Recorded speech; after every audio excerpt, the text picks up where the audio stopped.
Assalamu alaikum wa rahmatullahi ta'ala wa barakatuh. On est toujours au niveau du dernier chapitre de l'immunologie, les moyens d'aide au système immunitaire. Alors, on a vu dans la vidéo précédente une introduction, le premier moyen d'aide qui était la vaccination, son principe et quelques exemples de vaccins. Par la suite, on a vu la sérothérapie, son principe, et on a comparé entre la vaccination et la sérothérapie. Durant cette vidéo, on va voir le dernier moyen d'aide qui est la greffe de la moelle osseuse. Alors, quand est-ce qu'on effectue une greffe de la moelle osseuse? Chez certains enfants qui souffrent d'une déficience immunitaire innée, c'est-à-dire des enfants qui ont un déficit au niveau de leur système immunitaire depuis leur naissance. Et ceci à cause de l'absence des lymphocytes ou à cause de leur incapacité à produire des interleukines.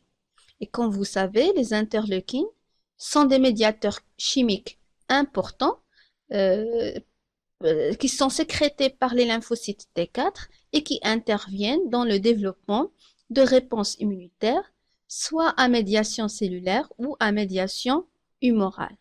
Alors, le traitement de cette immunodéficience peut se faire par la greffe de la moelle osseuse. Et comme vous avez ici, un document qui représente les étapes et le principe de cette greffe de la moelle osseuse.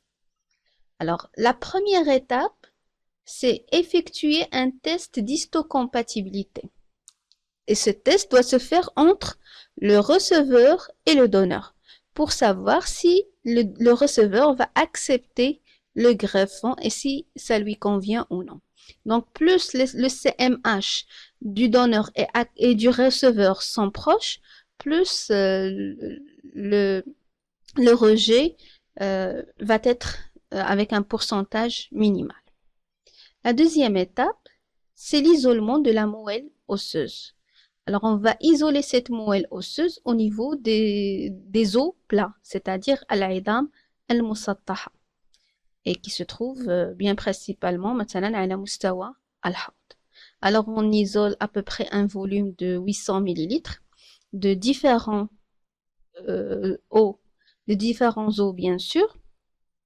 Et par la suite, la troisième étape, on va procéder à un traitement du greffon. Alors, le traitement du greffon se fait pour annuler les réponses immunitaires.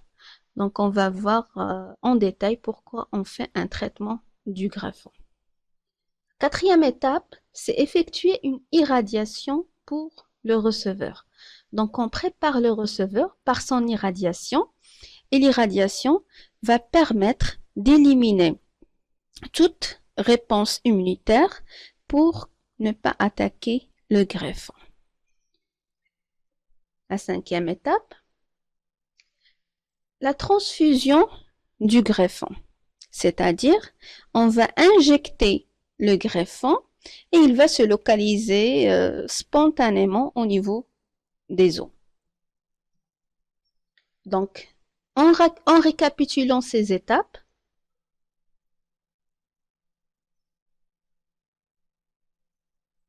les étapes de la greffe de la moelle osseuse. Donc, la première étape, comme on a dit, test d'histocompatibilité entre le donneur et le receveur. Deuxième étape, isolement de la moelle osseuse rouge à partir des os plats. Troisième étape, traitement du greffon pour ne pas avoir de réponse immunitaire. Puis, irradiation du receveur pour éliminer toute réponse immunitaire.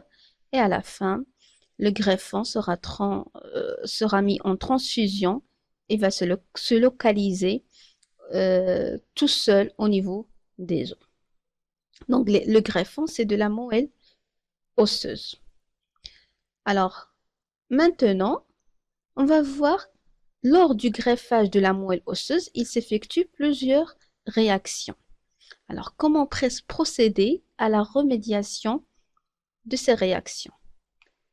Alors, en premier lieu, le receveur possède des leucocytes actifs, c'est-à-dire des lymphocytes en général.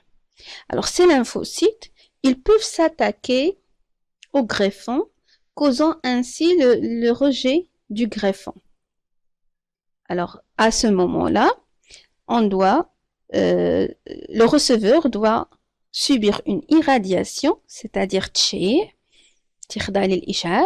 cette irradiation va permettre l'élimination des leucocytes actifs, c'est-à-dire des lymphocytes B et des lymphocytes T, pour qu'ils n'attaquent pas le greffon. Deuxième chose, le greffon, il contient des lymphocytes B et T. Et ces lymphocytes B et T, ils peuvent attaquer les cellules du receveur. Alors, dans ce cas-là, il faut procéder à un traitement du greffon afin d'éliminer les lymphocytes B et T pour ne pas avoir tout simplement de réponse immunitaire contre les cellules du receveur. Troisièmement, le greffon, il contient des hématies, c'est-à-dire des globules rouges, ainsi que le receveur, il va contenir des agglutinines, c'est-à-dire des anticorps plasmatiques. Il faut y avoir une compatibilité des groupes sanguins entre le donneur et le receveur.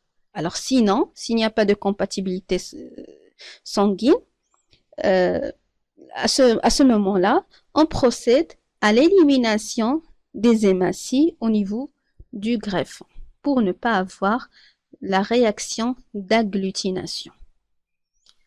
Alors, en résumant ces remédiations, ou bien ces procédures de remédiation, les procédures de remédiation aux différentes réactions qui s'installent après la greffe de la moelle osseuse sont élimination de toute réponse possible de la part de l'individu receveur par son irradiation.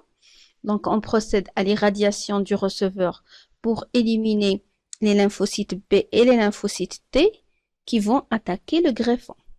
La deuxième chose, ou bien la deuxième remédiation, élimination spécifique des lymphocytes B et des lymphocytes T qui peuvent être présents dans le tissu à greffer, c'est-à-dire traitement du greffon, pour que ces lymphocytes B ou lymphocytes T ne s'attaquent pas aux cellules du receveur. Troisième chose, il faut qu'il y ait une compatibilité entre les groupes sanguins de l'individu receveur et donneur. Et dans le cas, comme on a dit, où il n'y a pas de compatibilité, on procède à l'élimination des hématies au niveau du greffon. Et c'est ainsi que s'effectue la greffe de la moelle osseuse. Je vous remercie pour votre attention et la prochaine vidéo, Inch'Allah, comportera la correction de quelques exercices.